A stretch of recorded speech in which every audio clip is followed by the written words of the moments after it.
Don't give up your human power, don't give up your human power to AI, and think and believe in AI and think everything is true. Know how AI functions and stay critical, I think that's important. And we need to stay critical. We need to understand how it works and how it will develop. I think there are pros and cons for it. If a leader or something they going through with like stress or burnout or something like that, what is the first step would you help them to actually to notice or maybe to anchor them to something and start like to see what is resource they have in front of them instead of feeling stuck and feeling like empty? I think the first step is always, to me, it's also embracing it, the situation you're in, not fighting it. I think that's important. We tend to fight or not look at it, so it's really like embrace it, look at it, and let's figure out what's really going on.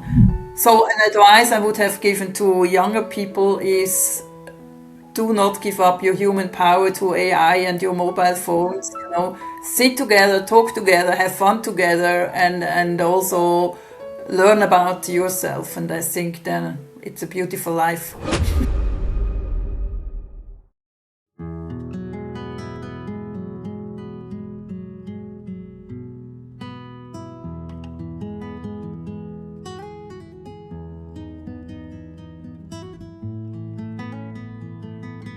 Hi, you all beautiful soul. Before we dive into today's video, I just want to take a short moment to say thank you so much and genuinely grateful for your support. I know how incredibly noisy the world is right now. And in fact, for you to spare your time, your support, and hold this space with me, it means the world to me. I was looking at our channel, Analytic, recently. I noticed something interesting. About 85% of the people watching this channel haven't hit the subscribe button yet. And honestly, I completely get it because I used to be one. And life is full on. And I also never want to interrupt anyone's peace just to beg for numbers, because I always want the value of my videos and what we discuss stand on its own. But if this video give you a bit of comfort, bit of support that makes you feel held and seen on your journey, I'd love to invite you to join our family officially. Only if you can take 2 seconds to hit the subscribe button. It's the way of gently guiding the algorithm. You are instructing the system to find and share more video and content like this, helping to spread the wisdom. And what's more beautifully, maybe someone that may be going through struggles in their life right now may find these videos support and help and make them feel a little bit more light. So it doesn't cost a thing, but the ripple effect is massive. Thank you so much for trusting in me with your precious time, with your support, and helping each other grow and spreading this wisdom. For now, let's go back to the video. Thank you so much, Dr. Krista. I really enjoy our conversations. I just want to ask another question on AI. I think it's the hot topic everyone's talking about, and a lot of concerns, AI taking over human and stuff like that. So I want to know, what's your thought with AI? Like, is it really gonna, stealing all the job from human, or is it gonna be a potential for human to be more creative and building more resilience? Hey. Where to start? I was reflecting on AI, and I use it myself now and then, but I use it as a source for inspiration. So what I realize, what I don't do is I take it for granted that whatever comes out is true or that's it. So I kind of work with it. I'm not an AI expert, and I'm sure I could use it differently and even more efficiently. But what my observations are is, and what bothers me a bit on one hand, is that people rely on AI and think that's the truth. So even also younger generation, and then I go, hey, wait a moment, don't give up your human power, Don't give up your human power to AI and think and believe in AI and think everything is true. Know how AI functions and stay critical, I think that's important. And I think that's another aspect. Again, we don't learn how to use AI, or not yet, at least. We might have to, and the latest development, I was a bit shocked, honestly, in one of my classes. When I ask a question, students put it into AI and generate the answer, and then they tell me the answer of AI and not anymore their own answer. And so I was like, oh, wow, that's an interesting development, So I just think we need to stay critical. We need to understand how it works and how it will develop. I think there are pros and cons for it. In the intercultural field, I test it now and then, so it's also wrong. Actually, some questions are just wrong answers. Yeah. Or in AI, still just links it to working internationally, the whole intercultural competence topic, which is not true either, because nowadays organizations are multicultural. You don't need to fly to another country anymore to collaborate with somebody from a different culture. So yeah, there's pros and cons, but I think we need to stay critical. Yeah. That's beautiful. Thank you for that. I feel that AI is just a tool. It's very intelligent, but it depends on the users too. I hear some people use it for therapy, like, AI for therapy, but then the AI is only like follow according to your tone, and sometimes if you're the type that doesn't want to share and open up with friends, or just like don't tell anyone, or just follow with your tone, and which could be quite dangerous for the person and using it. Yeah, it will just say, like, when they get to the deeper stage where they say, I think I'm depressed, should I share this to my family? And AI could just respond that, no, don't say it, you have me, or whatever like that, Yeah. So I think it's just like like a knife. Like, if you know how to use it, it could be help people, like a doctor using a knife to help people. Absolutely. Yeah, if you don't know how to use it, it's just gonna hurt you in many ways. So I think it's all up to individual. We have to train our human to use it to expand our potential instead of harming us instead. Absolutely. And I also believe that I just watched a video on television about exactly using AI as a therapist, which is so dangerous to a certain degree, because AI is also answer you always in a very positive way, Yeah. So that's whatever also you want to hear. cultural issue about AI. And so, and then there was a guy in the video, and after a while he said, I was so getting angry with AI because it was always so positive. It didn't help at all. I was even getting more depressed than before. And so I thought, wow, tricky. Yeah. Tricky it is. So it's up to individual. Are we resource enough to use it to add our potential? So yeah, but if you use it to create, like, if you, like, as a leader, not let AI leading you as a leader, I think it's a good assistant for you. Absolutely, yeah, absolutely. And I also believe, it might give a break for our brains, and it might be an opportunity to reconnect with ourselves again, realizing there's a heart too. So that could be an opportunity. And I see definitely people having the need to connect again in real life without phones and AI and everything. So there's already something happening. Curious to see what will unfold. Yeah, it's because it with work and stuff, you use AI to write email and do a lot of things. And sometimes I feel like, oh my God, I lost the skill how to write, because when you depend on something for too much, you lost that skill. So sometimes I have to pull myself back. No, I'm just gonna try to write. Like, I learned it from how AI write it, and I just try to make sure I balance that skill, because it's kind of like you said, pro and cons. When you stop using that skill, the same with muscle. The muscle stop producing, stop growing. The same thing when you become relying on it so much, then you also stop growing as well. So it's a bit. I think we can go on about that, but let's move on to the next questions. AI is like a never-ending topic to talk about. Can you please share some of your wonderful breakthrough case studies, like how you apply your methods, and how does it work to help humans?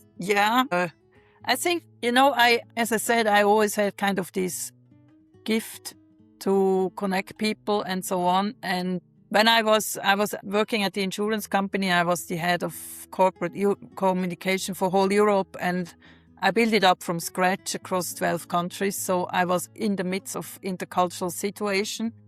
And at that point, there were things like, I was sending to my colleagues an email saying, I would like to have your articles for the new employee magazine. Please send it to me by end of this week, for instance. And then some of them send it on time, others didn't. Others send it to the CEO directly, and then the CEO was getting angry and so on. So I was in the midst of these intercultural situations. And that was fascinating. So I think I was able to tune into it. But what I was missing at that time was the foundational knowledge. So helping me really to understand what's going on.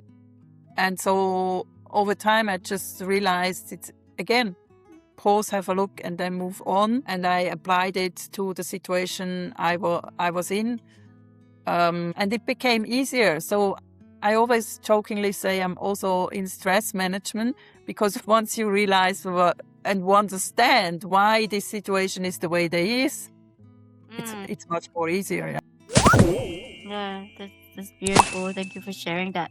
So with your work now, if a leader or something they going through with like stress or burnout or something like that, how do you guide them or help them to I know you're probably saying going inward too, but I'd love to know, well, what is the first step? Would you help them to actually, to notice, or maybe to anchor them to something and start like to see what is resource they have in front of them, instead of feeling stuck and feeling like, empty?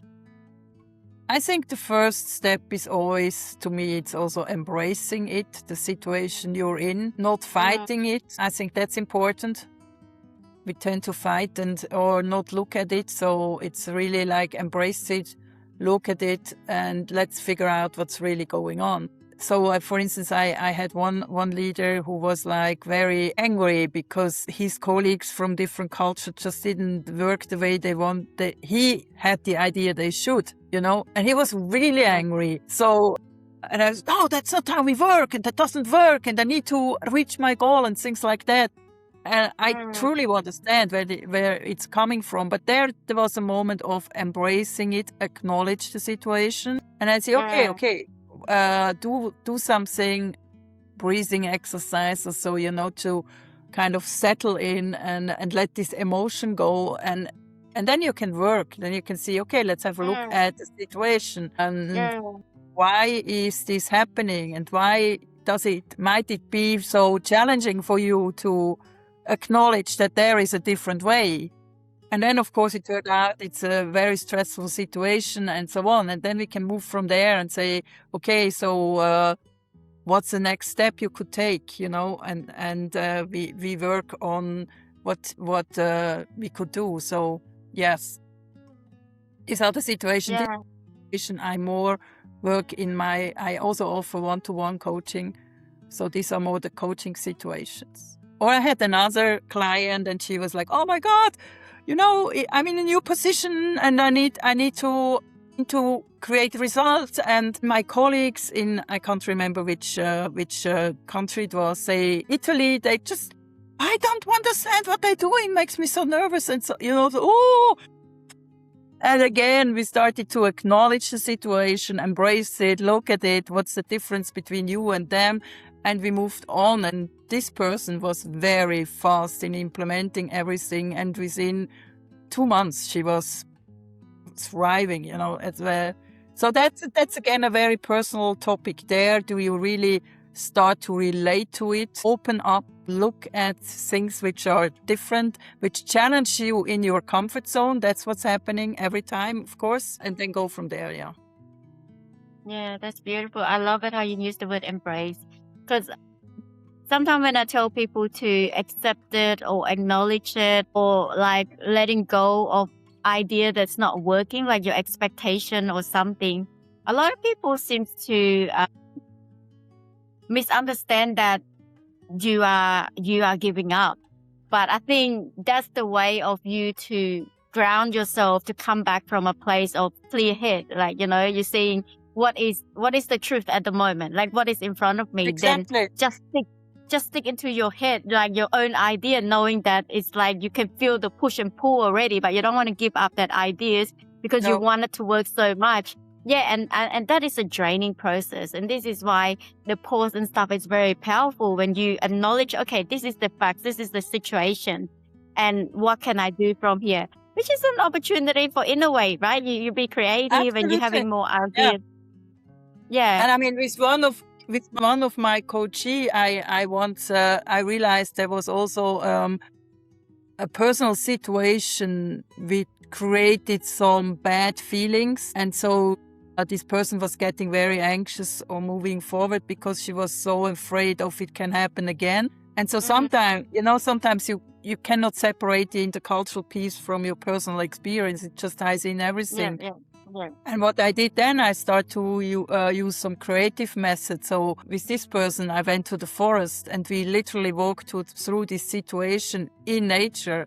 It was so powerful. So I was guiding her with questions and she wrote it down. And at the end, we burned the whole story in a fire. And then we moved again and said, okay, and in this situation, what was the gift you received? So it's kind of the gift in the, excuse my expression, shit.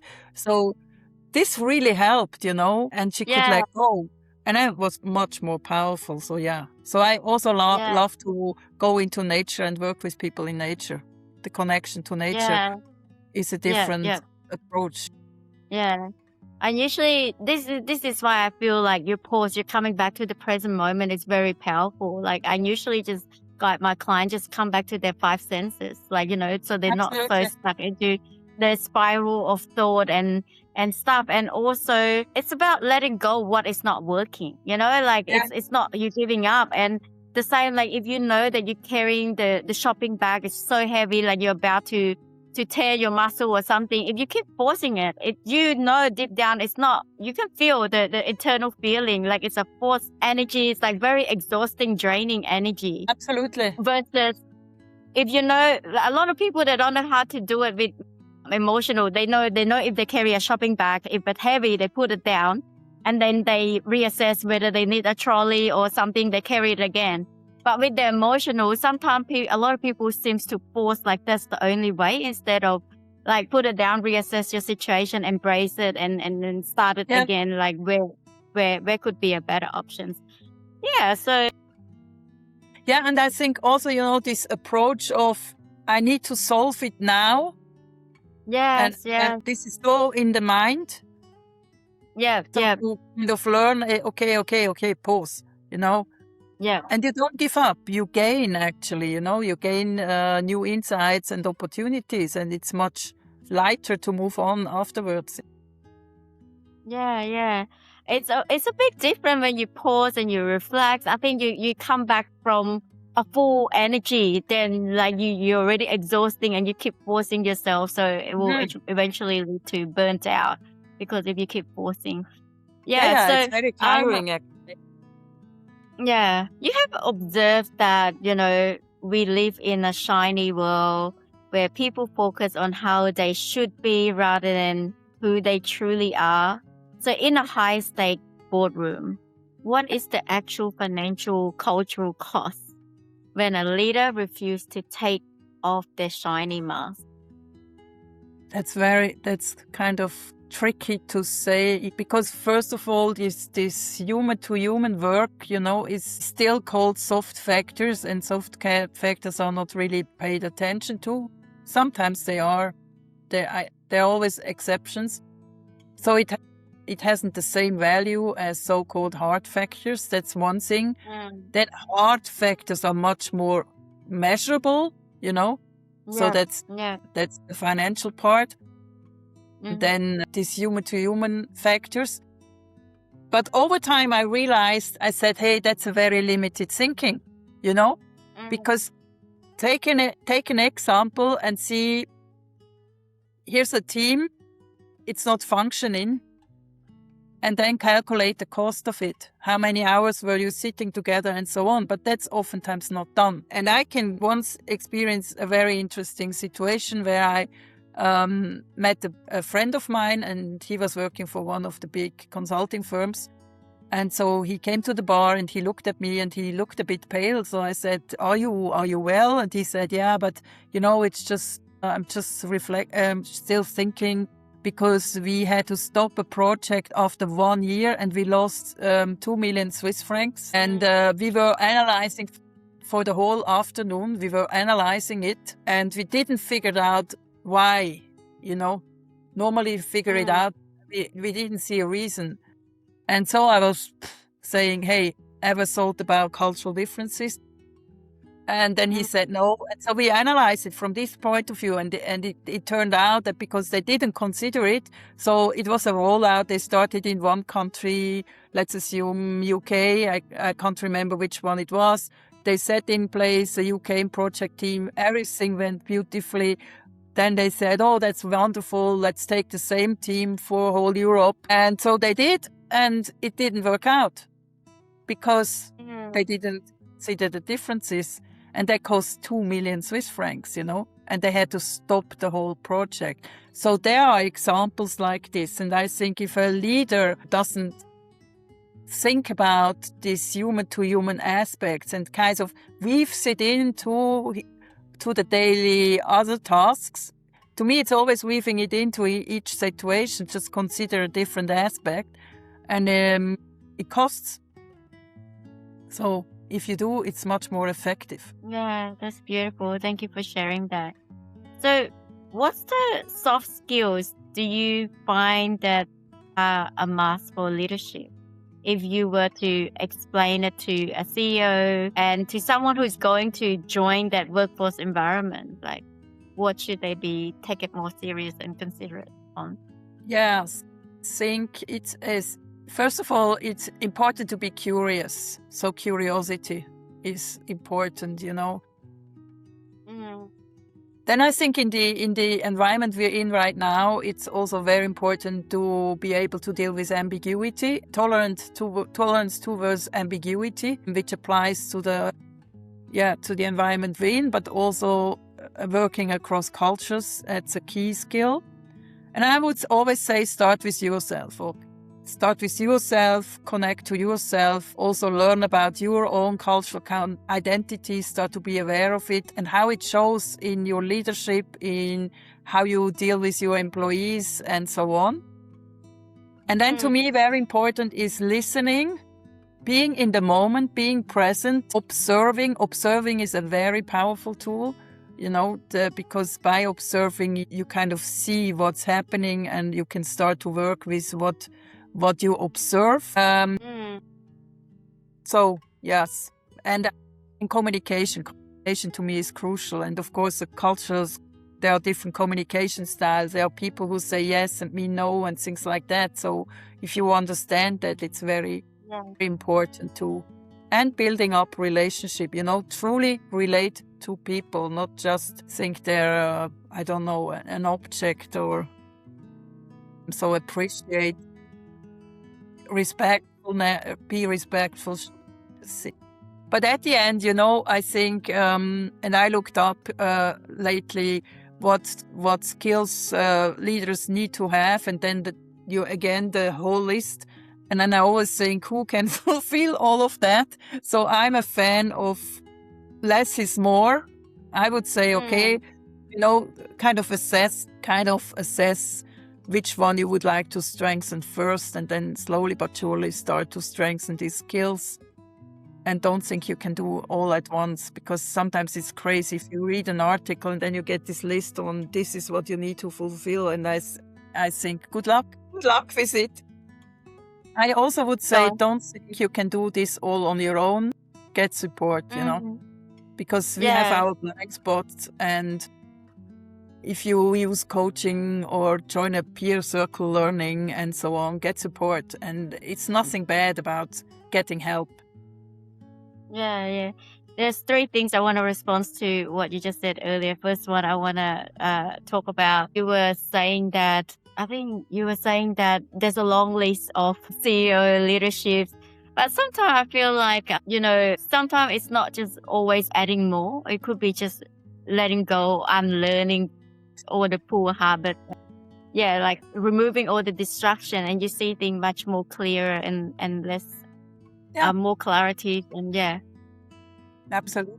Also, and also I want to know that, how do we help leaders to come back to themselves with more clarities with themselves? Because I said, you said that's the first step, which I totally agree with that. But what is the first step that you would help the leader, come back to yourself and learn? What kind of exercise that you introduce to them or share with them? Yeah, that's a good question. I think it's again, it depends on the situation the leader is in. So I really try to find a way to support this leader in the very moment where they're in. But I actually always also start with breathing exercise, just to arrive in the present moment. And sometimes I just do a kind of breathe into your heart, breathe into your heart and breathe out and let go of what is bothering you. Or another one is check in with your body.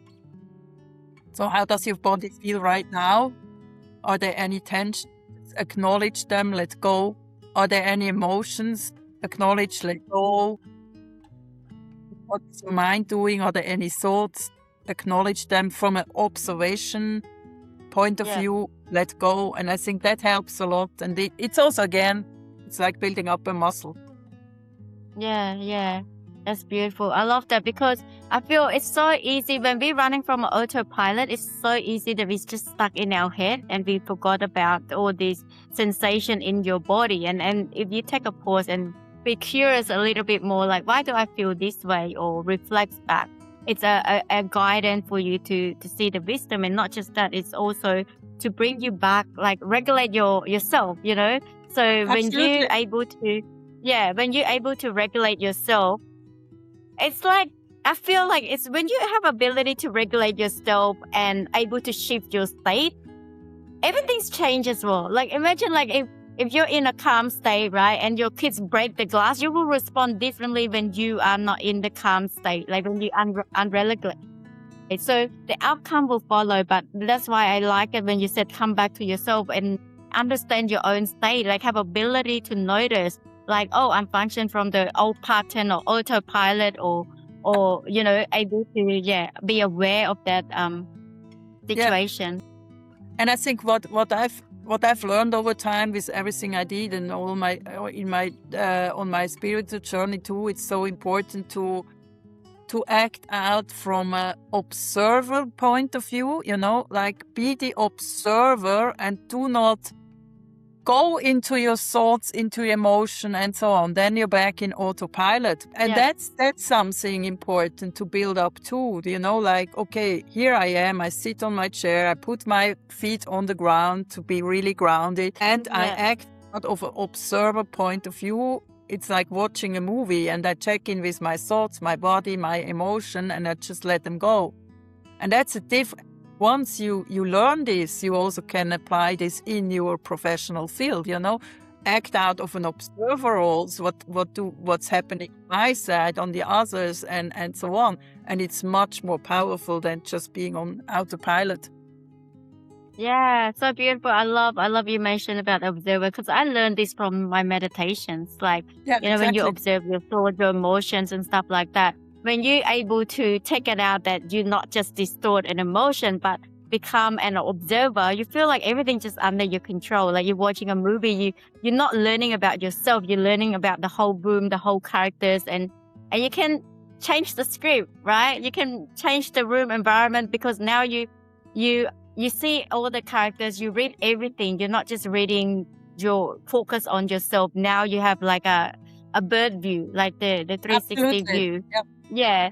And I would like to share like analogy, when you get stuck in a traffic, like a traffic light. If you think you are stuck in the traffic light, the feeling is very uneasy. But if you were on the plane and you observe the traffic jam from the above, like observer, it's a different joy. You feel like everything's in your power, and it doesn't bother you. It doesn't impact you. So it's very powerful when you can create that distance between yourself and your emotion and your thought and the situation. And I learned it in my psychosynthesis studies. For quite a while, I had to do this exercise. It was like I had to sit, and then I was like, okay, I have a body, but I'm not my body. I have my thoughts, but I'm not my thoughts. I have emotions, but I'm not my emotions. My body, And so that was very powerful, because that really teaches you to be in this place of observing, which we all have inside us, and not being your body, your thoughts, emotion. As you said, and you're back in autopilot. I applied this concept. It's so powerful. Like when you go in, you think less about yourself, but you're more focused on the connection in the room, the energy in the room. And it's such a beautiful feeling even when you do the speech keynote or something, when you take off that, just focus on yourself. I feel like that's ego driven when you're constantly thinking about yourself. But when you take that off as an observer, how do I build the connection with others? How I make this a fun experience and process? It takes off that heavy weight, and you feel like you see everything and more in your hand, like under control. And I think it's a big difference when you have the ability to pause and create that distance between yourself and your thought, emotions, and actions. Yeah, it's totally different, Yeah, thank you for sharing this point. So I think since we talk about this, let's go back to a little bit more about spiritual journey. So, have you contributed anything that you learned from your spiritual journey into your life, and like to help others going through this? What you learned from your spiritual practice or journey? I think once I learned is exactly what we just discussed before, to be in the present moment, have this distant. If I, of course, there are stressful moments in my life too. So sometimes if I then go, I'm nervous also. I'm in my emotions. So really to learn to step back again, to connect with myself. And I had a lot of other experiences which just kind of nowadays flow into my work. So I realized I don't do it always consciously. It just flows into my work. And over time, I realized the more I'm connecting to myself, the more I can also hold the space for others to grow. And that's beautiful. So I had one moment when I was working with a team, and I was preparing myself, did a meditation on what do I need to see to serve them best and things like so that's what I started to do too. And then I was working with this team, and I was just kind of sitting in the room for a day, more or less, now and then asking a question. And at one point, my professional brain and quality and so on, I was like, oh my God, I don't really work. But I was actually working by sitting there and holding the space. And so that was a mind shift too, a shift in my mind. Yeah. And it was beautiful to see what happened, because for the first time, they really connected and they communicated with each other.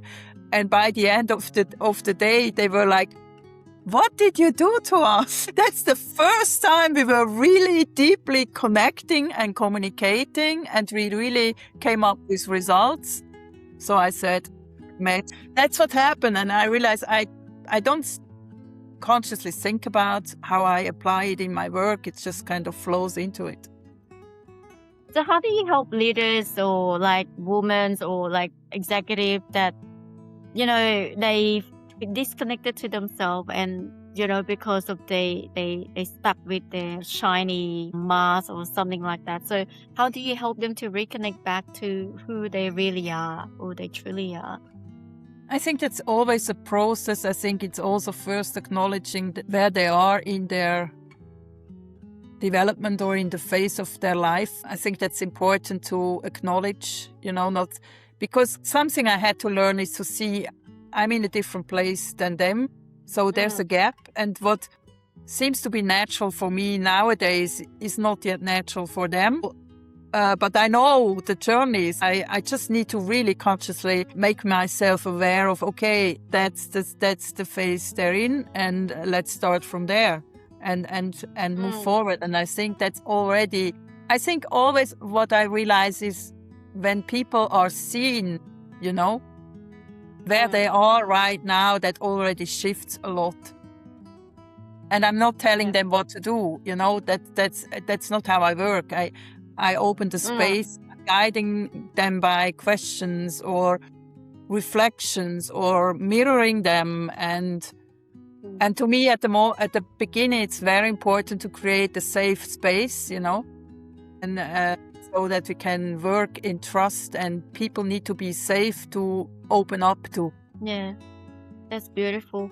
I want to ask about connection to yourself, because I feel like when I deeply connected to myself, which is, I don't think much about myself anymore, when you manage to kind of like clear your own state, and when I talk to a client, you know, you can feel their energy, like their frustration or their emotion. And for me, I just guide them from that level. Like, this is when we talk about coaching, you meet your clients where they are. So you get to understand, oh, they're feeling this pain in this moment, and how would you help yourself, like if you're going through these situations? Because when we are in a state of deep connect or calm enough, we actually clear our mental state, and we could feel they're feeling annoyed or pain or something. Like, I think for me, I feel a lot of that from my clients. First, I thought, you know, like, oh, is this my emotion? But then later on, I know that, oh, it's actually coming from the clients, because my state was clear, and that's when I help my clients based on what I feel inside me. So, and so can you explain a little bit more, like how some people, they might not understand. So how does deep connection to yourself, what does that exactly mean? Or like, what is a flow state actually mean? to give people a little bit of idea, so that, oh, this is what it means by connected to themselves deeply. I think I just can kind of, it's a bit difficult to describe, but I think on my journey, you know, to control everything by mind, I then suddenly realized, okay, actually my heart knows a lot. So probably that's what we call intuition. It's a much more powerful brain than the brain. So it's more turning it around from working more out of your heart, and your brain kind of supports this. So this was a shift of, it was a change, you know.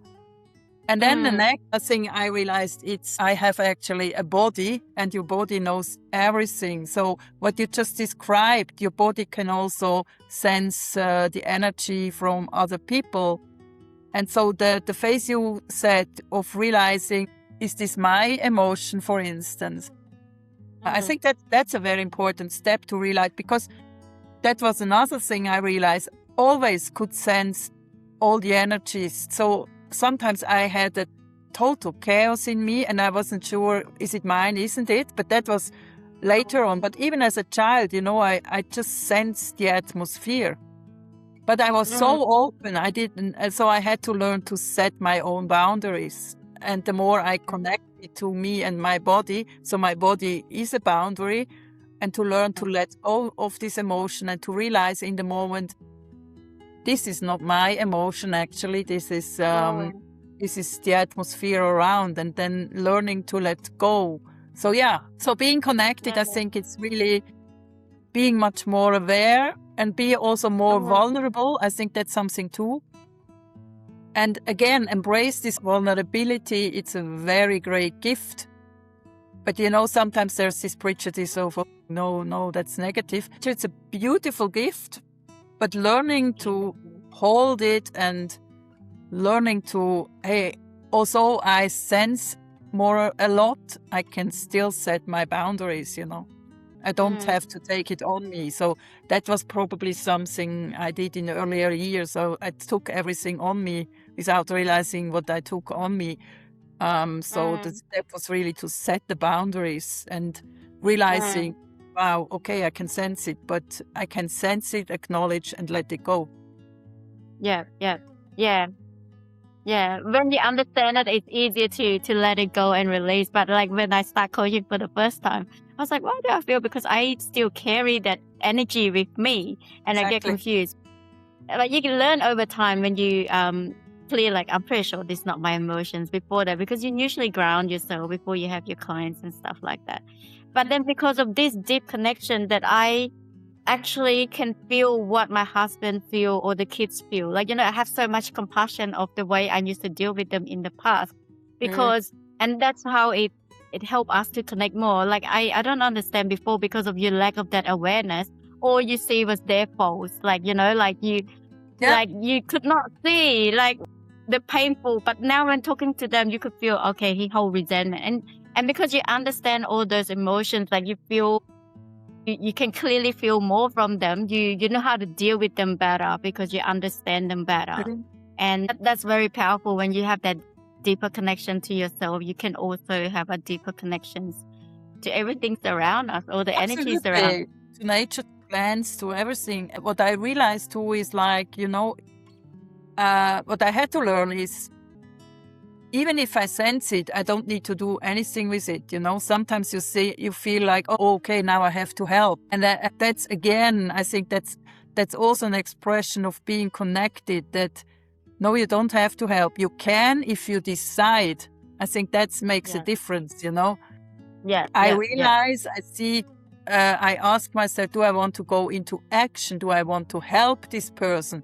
But sometimes I had to learn to just be with it, because and acknowledge and respect the journey this other person is on, because otherwise you might misuse whatever, And I think one of the toughest experience is really, if you have people around you who are dear to you, like family members, friends or partners, and from the outside you often see more than from when you're in the situation, and then just holding the space without doing something, or sometimes you might ask something and you realize they don't take it at the moment, they might later, and then just hold the space and be with it.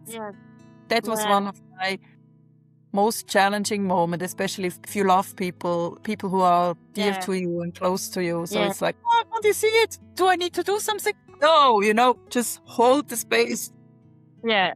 Boundaries are very important, and just because you understand it, because not everyone ready to change, not everyone ready to shift, and it's very easy to trigger their emotion as well if you say something without their permission, or like they want to do something. You can be the best doctor, but if they don't need a doctor, what's the point? Exactly. I tell you, I used to be like that. Like when you like, oh, can you see it? It's like we're so close. I want them to, like when you try something nice, you want them to try, but not necessarily they want to try it, even though it's so important to kind of see, hey, this person is on his or her journey too, and that's it. And I don't want to interfere with this journey. I mean, I'm here if I can support anytime, but they're on their journey, and it's not my responsibility to interfere with this journey. And I think that's very important. Yeah, definitely. I totally agree. It's a very important point. I learned to let go, because before I realized, oh, actually that's my ego as well, because I try to change and control and not accepting who he is as the way he is. And the most powerful thing that we can do, just hold that space without judgment. Just allow them to feel all the emotions without have to really guide anything. And they could feel it's allow them the safe space to feel whatever they feel. Absolutely. yeah, and that's already give an impact for them. And when they're Yeah. ready, yeah. And also realizing you can be there without judgment, and it already has an impact. Yeah. And I think that's a Yeah. difference. I mean, in our world where we need to control and we need to do something and action and so on, and to see, hey, no, you can be, it has a huge impact. Yeah. A lot of people don't understand because I feel like true love, when I told some parents regarding, parenting and about letting the kids the space, the letting go of ideas that you control their journey or something, allow them to unfold according to their journey. I think it's the hard part, the struggle part for a lot of parents to accept it, because to them, like, love equal control and fixing. That's not true love. True love, when you accept them for who they are and allow them that space, it's like you preparing a good soil for them to thrive. You don't really need to do much. You just have to have that safe space for them to, because everyone want to be a better person, want to be good. The reason they scared or fail or something because they didn't feel it's safe enough for them to do that. So if you are creating that safe space for them, it's just a ready soil for them to grow, or every tree want to grow as long as your soil. But I mean, when I kind of reflect on my journey, when I was so in my 30s, would I have been a parent at that time? I would have done exactly that, do the best for my child and do it in a way how I think it should be. I think nowadays I would be the best parent of supporting and creating the space and supporting the growth, with it actually a very beautiful thing to do. Yeah. I still do that though, but I'm more aware, more quick, as like I learned to realize, okay, I'm now forcing the situation. Because of the love we have for them, it's so easy for us to blur that line and push it in. Yeah. But then your observation, you notice, you see the difference, and you know when to pull back. It's just like a dance, and it's very powerful. And journey. I think same applies for leader. If you're a great leader, and you open the space and help people to move forward into a direction jointly agreed. Beautiful. Yeah, thank you so much for sharing that. I can go on for this. I can't believe it's almost another hour again. I need to go to the final questions. So this is the conclusions of the questions. So if you can go back to the version of yourself, that was right in the middle of your hardest moment, if you can, think of any one of those personal struggles that you can give one sentence of wisdom to hold on to, what would that be? And also, if you can leave one piece of advice to our generation or next generations, what would that be, and why is that? I think the first one would be courageous enough to look at what life is telling you. It can be hard, it can be painful, but there is always something good in it. And so know that after rain there is always sunshine. So that helped me a lot. Yeah.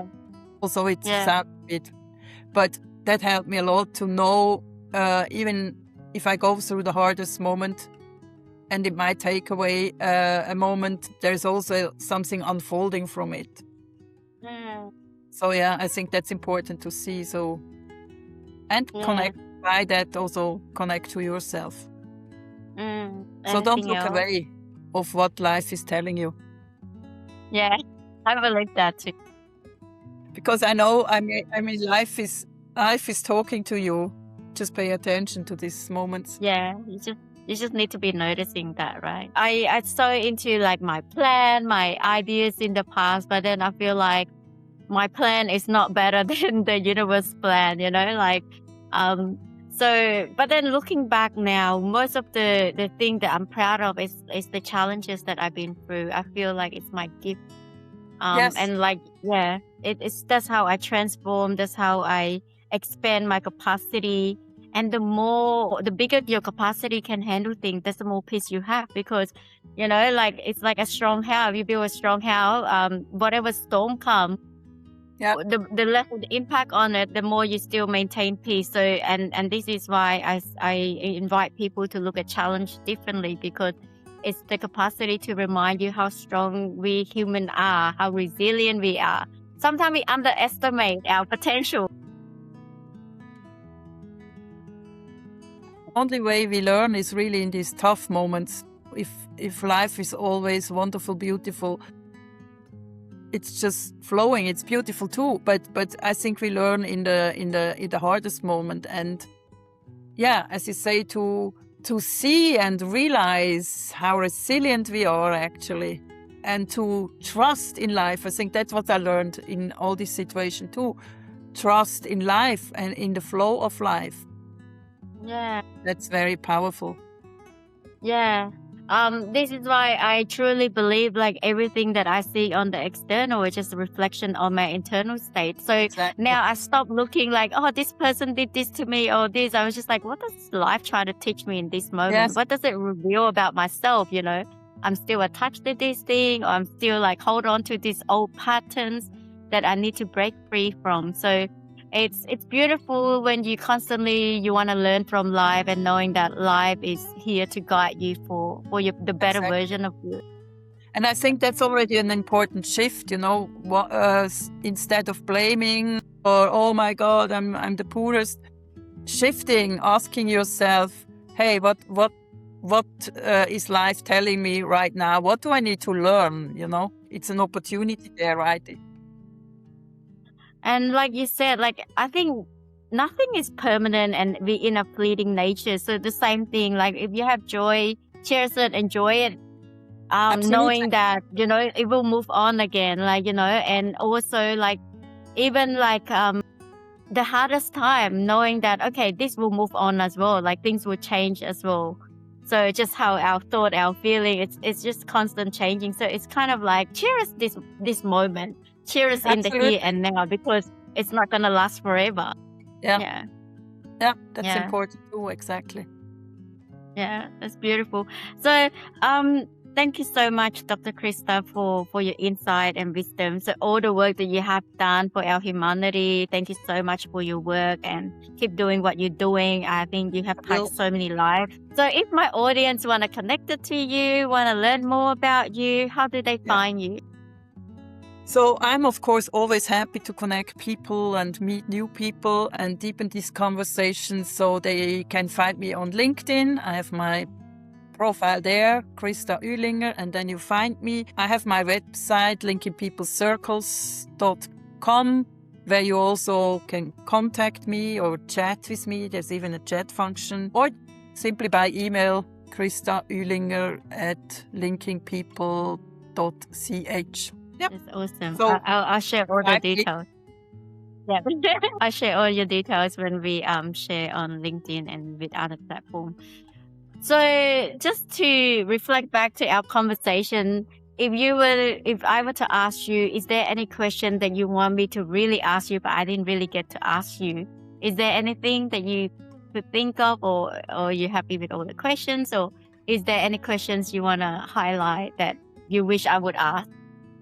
No, I'm happy with our conversation. I really enjoyed it. Thank you very much. Yeah, I just would like to say once more, seeing the power in being different together. This is what I'm working on, and connect again human to human. And I think it's going to be more and more crucial in the world we live in. Yeah. So an advice I would have given to younger people is, do not give up your human power to AI and your mobile phone. Sit together, talk together, have fun together, and also learn about yourself. And I think then it's a beautiful life. Yeah, that's very powerful. That's a good closure. Thank you so much, Doctor. Thank you. I really enjoy our time too. I can't believe 2 hours just fly by like that. I will It definitely flies, have you yeah. back a bit. Yeah. I have other more questions that I want to ask about leadership. I feel like it's already been 2 hours and this is already long. So I definitely would love to have you back whenever you're the next time available. We can dive in a little bit more on leadership, because I feel like I think a lot of executive and stuff that they are struggling, the higher position they get, they lost themselves, they lost their voice, you know, because of the label, the title. So I would love to have you back sharing about other topics. But yeah, for now, thank you so much for all your work, and I really, really enjoy it. Yeah, me too. It was wonderful. Thank you. And thank you for having me. Yeah, of course. It's a pleasure to have you. Thank you. Thank you. Bye-bye.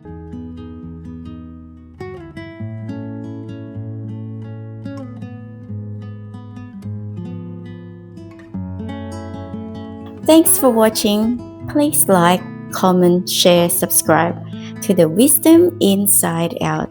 Stay tuned. Please follow me on this social media platform.